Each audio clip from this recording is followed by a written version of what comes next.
We treat Easter like a rescue mission for a plan that went wrong. But God doesn't do Plan B. The cross wasn't an emergency, it was an appointment. Jesus wasn't born in the wrong place. He wasn't led into suffering by mistake. And Easter wasn't a last-minute rescue. From the very beginning, God chose the low way on purpose. Not power, not spectacle, not shortcuts.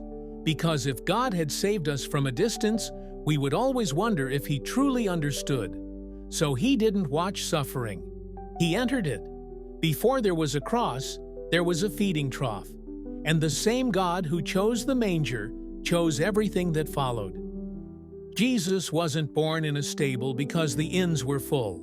That's the version we repeat because it feels relatable, almost accidental. But the manger was not a last-minute inconvenience. It was a declaration. God did not enter the world through power, prestige, or spectacle. He entered through humility, on purpose. Not because He needed to, but because we did. If He had arrived in a palace, we would have assumed you needed a key to get in. But you don't need a key to get into a stable. You just have to be willing to get a little dirty. If He had arrived among the powerful, we would have assumed access was limited. But God chose straw and dirt and animal breath and a feeding trough, because from the very first moment, God was saying, "There is no place too low for me to enter." That decision alone reframes everything that comes after, because once you see the manger clearly, you stop being surprised by the cross. We like to treat Christmas and Easter as separate stories. Birth first, death later, resurrection as the grand finale. But Scripture presents them as one continuous movement. The same God who chose the manger also chose the wilderness. The same God who chose obscurity also chose suffering. The same God who chose silence at birth chose silence again in the tomb. This wasn't escalation. It was consistency. God was revealing His nature. Not a God who avoids the margins, but a God who inhabits them. And here's why that matters more than we realize. If the manger was intentional, then nothing in the Passion can be dismissed as coincidence. Not betrayal, not abandonment, not delay, not suffering, and certainly not silence. We often soften the story because intention feels harder to sit with. Accidental suffering feels safer, because if pain is random, then maybe it doesn't mean anything. But if pain is allowed, even chosen, then we have to ask deeper questions. Questions like, what kind of God would choose this path? What kind of love would move this slowly? What kind of salvation looks this quiet? And more personally, what does this say about the places I'm in right now? The overlooked places, the waiting places, the places where nothing seems to be happening. If God chose the low way on purpose, then maybe God is not absent from those spaces at all. Maybe those are the exact places He does His most deliberate work. The manger tells us something essential before Jesus ever speaks a word. It tells us that God does not rush to prove Himself. He does not force belief. He does not overwhelm. Instead, He invites, quietly, patiently, faithfully. And that invitation carries forward into every moment of Jesus' life. Because when you follow the story honestly, you start to notice something unsettling. Jesus is rarely where people expect Him to be. He lingers, He waits, He withdraws, He stays silent when people want answers. Not because He is unsure, but because the slow way is the way. If God chose the manger on purpose, what does that say about the parts of your life you've labeled insignificant? The places you've rushed past, the seasons you've tried to escape, the moments that feel unproductive or unseen. What if God isn't late there? What if He's intentional? After the manger, the story goes quiet. And this is where many people stop paying attention. Jesus doesn't move from the feeding trough to the cross in a straight line.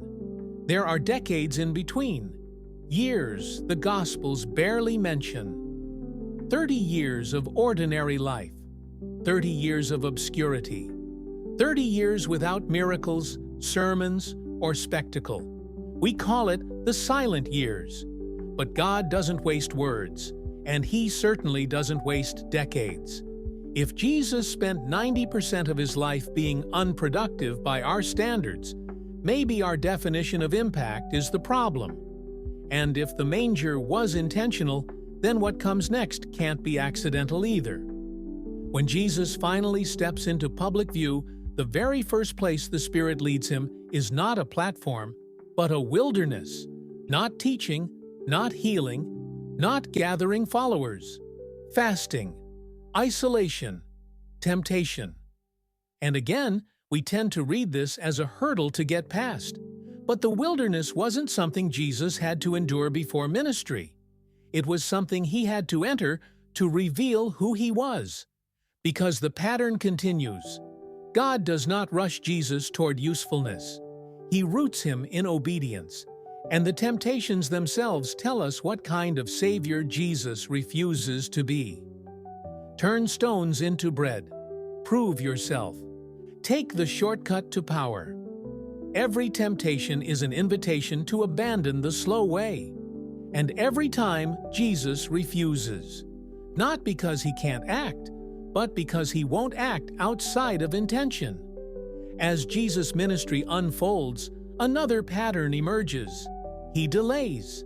He doesn't arrive when people want Him to. He doesn't explain Himself when challenged. He doesn't rescue on demand. Even those closest to Him struggle with this. There are moments when people are suffering, praying, hoping, and Jesus stays where He is. We often interpret that as absence, but Scripture calls it something else: love that trusts timing. Because if Jesus had rushed to fix every moment immediately, we would never learn to wait with God. And waiting is not passive. Waiting is where faith matures. As the story moves closer to the cross, the silence grows heavier. Jesus speaks less. He withdraws more. He allows misunderstanding to linger. And when He finally stands before accusation, betrayal, and violence, He does something that unsettles us even now.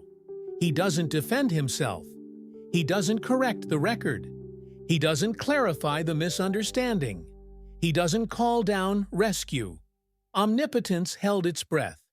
The word that spoke the stars into existence chose to be the word that stayed silent before a kangaroo court, because the cross is not something happening to Jesus. It is something Jesus is stepping into. On purpose, we struggle with this version of God because we want urgency, we want clarity, we want immediate relief, but urgency rarely forms depth.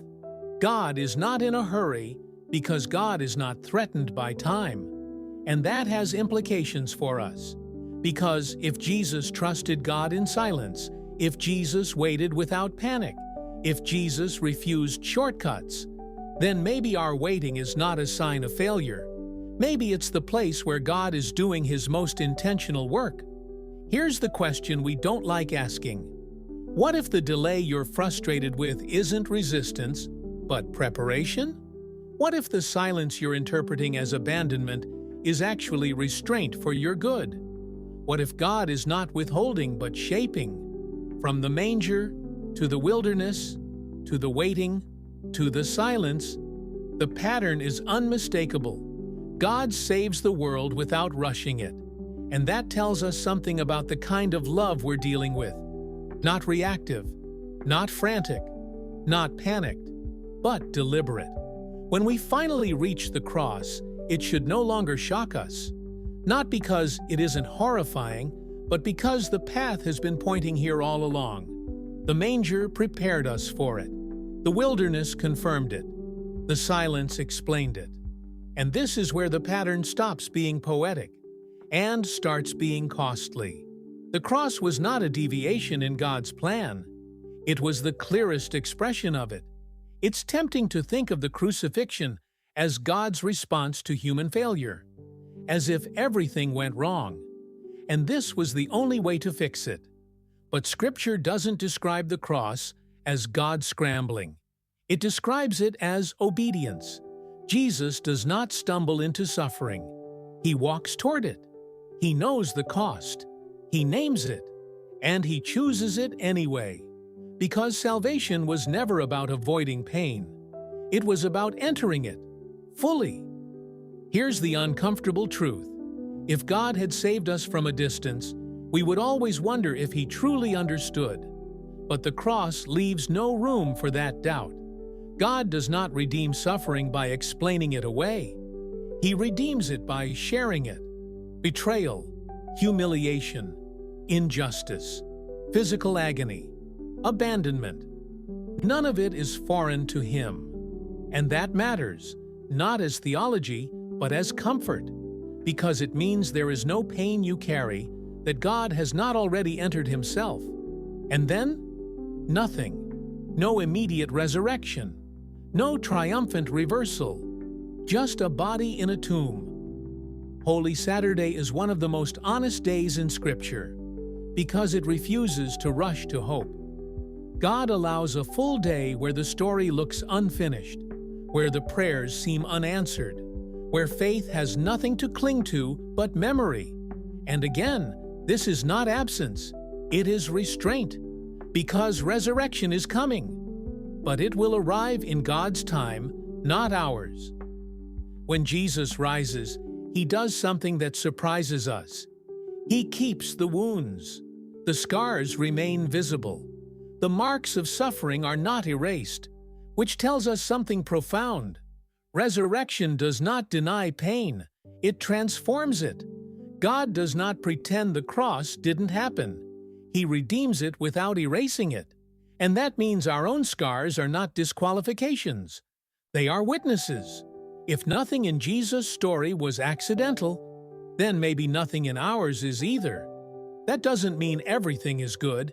It doesn't mean suffering is chosen lightly, but it does mean God is present, intentionally, even in the hardest chapters, especially there. The same God who chose the manger chose the cross and chose the waiting in between. And that same God has not left your story unattended. If you're in a low place right now, a waiting place, a silent place, you are not outside the pattern. You are inside it, because the God who saves through intention still works that way, slowly, faithfully, and closer than you think.